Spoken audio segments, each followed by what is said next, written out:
like the other Randy Moss, who became popular in part because of his time in Minnesota, our Randy Moss lives in the Twin Cities area as well. So, Randy, you've had a perspective on local news and in the area for what's been going on, the epicenter of all these protests. Can you describe what it's like living in that area right now? It's a little like being in the middle of a hurricane, Mike. It's very distressing.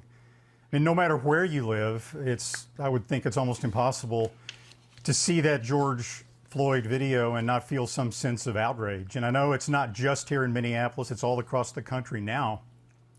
But for those of us that live in Minneapolis, one of the ironies is that the area in which this occurred, specifically the epicenter was 38th and Chicago and Minneapolis, is one of the most diverse and multicultural areas in the whole city. In the whole city of Minneapolis, which has, or at least had, a reputation as a very progressive city. You go just a couple of blocks north and you have Lake Street, which is just filled with all sorts of ethnic restaurants and shops.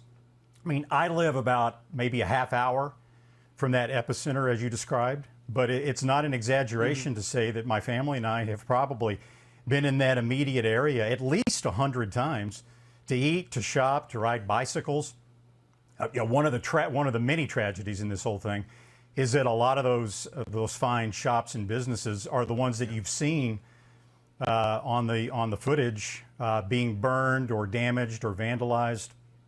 Here, I think the violence has abated, or at least it did last night. And as of yesterday, the community maybe is beginning to heal, Mike. There's been about $2.5 million in donations to rebuild or restore or repair some of those businesses that were damaged. So hopefully here in Minneapolis and everywhere, we can come out of this, and on the other side, hopefully we'll be able to say that George Floyd didn't die in vain, and some positives will come out of this.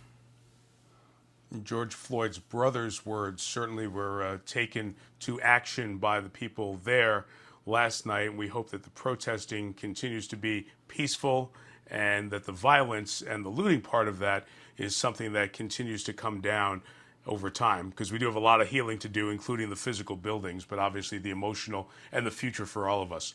Let's turn our gears here, Randy, the hard turn back to what we were going to talk about to begin with, having you on the show, and that's getting back to work here a little bit. As sports returns, we have the Belmont Stakes, perhaps the biggest event on the calendar of return to sports, scheduled here for June 20th. And I preface that, Randy, with the reality that horse racing has not stopped. Certain tracks have been going all the way through this, and we have seen perhaps the sport continue to add on to the 4 or 5 tracks that we're racing as America starts to reemerge from the pandemic, at least in terms of getting back to work. And some people have been confused about that, Mike. Some people have said, well, why can horse racing be allowed to operate when the NBA had to stop, the NHL had to stop, all the other sports had to stop? But the reality of the situation is that horse racing is fundamentally different in a couple of major points. First of all, if let's say you're an NBA team during this pandemic, you can say, okay, we're going to close down our facility. We're going to lock it up. Nobody's allowed in the facility. Players, we want you to stay home. We want you to work out at home. We'll have virtual meetings through Zoom or whatever, and we'll try to get through this as best we can. But for every 1,500 horses, let's say, that are on the backside of an American racetrack, there are about 1,000 people that it takes to care for those horses. You know, you can't feed or water horses through Zoom. You can't give them veterinary care through Zoom. You've got to have trainers, assistant trainers, stable foremen, grooms, hot walkers, exercise riders, feed people, blacksmiths, you name it, that have to be back there to take care of the horses. And they're a large part of the population that it takes to put on the show of horse racing to begin with. So if you can take that has to be there, and then you can safely test and monitor the jockeys and the valets that work with the jockeys and the people administratively, the starting gate crew, the pony people, then you can put on the show of horse racing safely.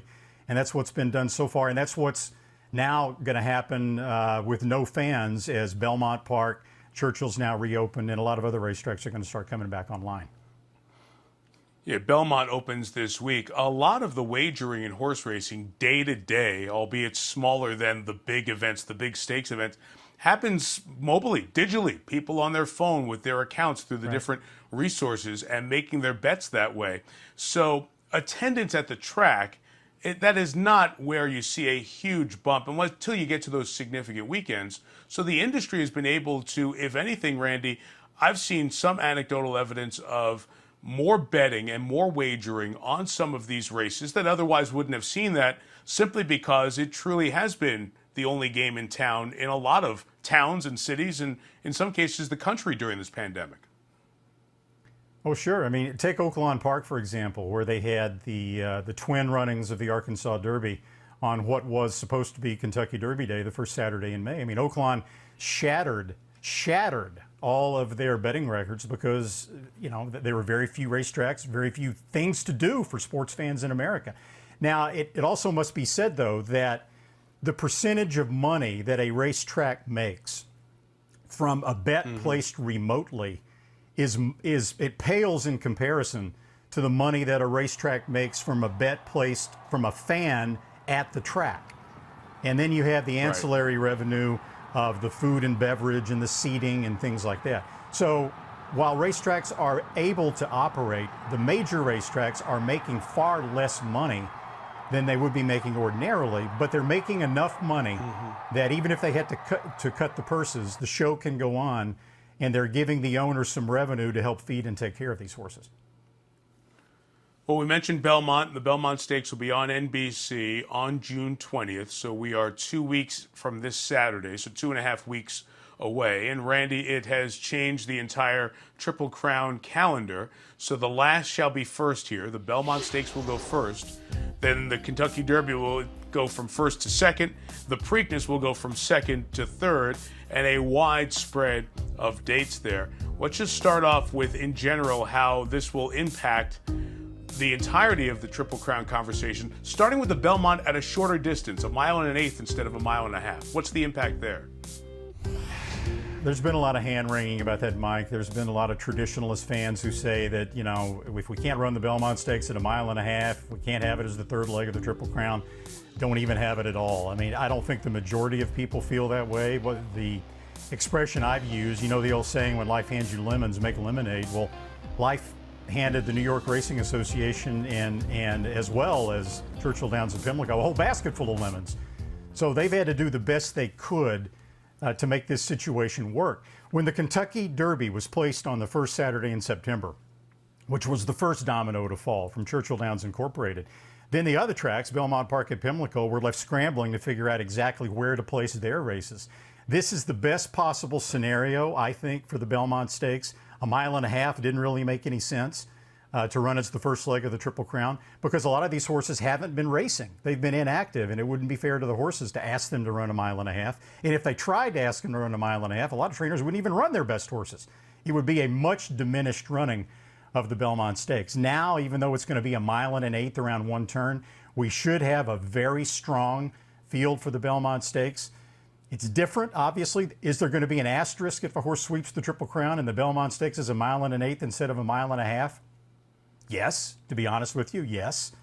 But it still would be quite an accomplishment for any horse that's able to beat the best of their generation at 1.1 miles around one turn, and then in the Kentucky Derby, and then the first Saturday in October in the Preakness. Right.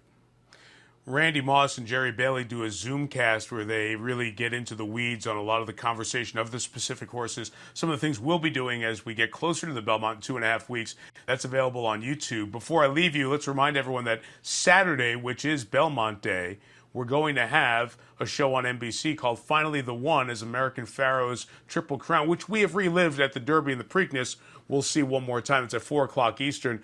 What do you remember about what was, Randy, one of the great days in horse racing history when Pharoah won the Belmont to get that Triple Crown? What I remember the most, Mike, is the crowd reaction. Literally, a deafening noise.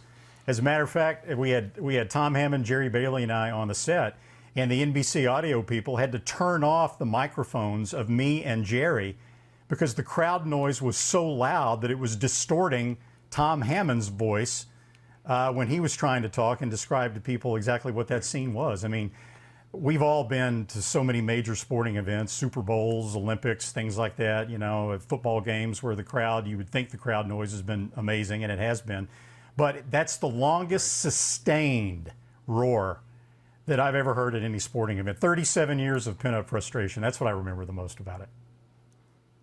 So when you tune in Saturday at 4 on NBC and you go back and watch that, Randy and Jerry had probably Emmy award-winning things to say, but they've been told that audio reasons were why their mics were shut. And Randy still believes that 5 years later, which is the good news. Buddy, I look forward to seeing you here in a couple of weeks. We'll watch the Zoomcast. We'll talk more as we get closer to the Belmont. And you stay safe there in the Twin Cities area. Best to your family. I'll talk to you soon. Hi, I'm Mike Tirico, and thanks for watching. Make sure to hit subscribe for the latest news and highlights from NBC Sports.